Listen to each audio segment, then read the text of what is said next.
As product managers, we know what the impact of an improper insight can lead to in development. You're just going to be in agile forever. Lean and agile cannot fix this. There's nothing in agile that fixes bad strategy. And strategy is built on these insights. One insight I came across that was against conventional wisdom that I'm glad that people took the time to go deeper into is the concept of food deserts and why obesity is prevalent in poor communities. And this I want to make a comment on is the difference between an observation and an insight. To me, an observation is something everybody can see. 38% of people do this, or 45% of people do this, or there is not this, or there is this.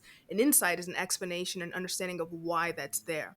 And previously, the conventional thought about obesity in poor communities, there was food density, they didn't have access to good food. But it's not true that there was access to good food. The real reason is that in poor communities, food is love.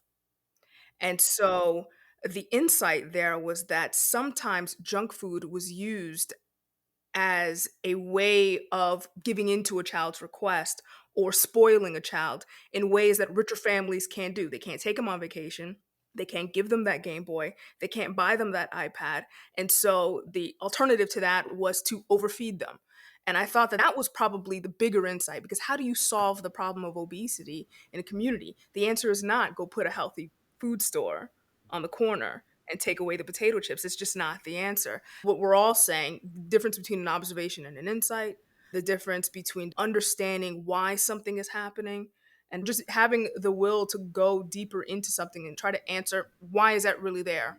It's beyond surface level, in my opinion. I totally agree. It also takes some measure of courage to ask challenge certain orthodoxies of thought. And I don't care what political belief you're coming from, I don't care what your background is, you've got orthodoxies of thought.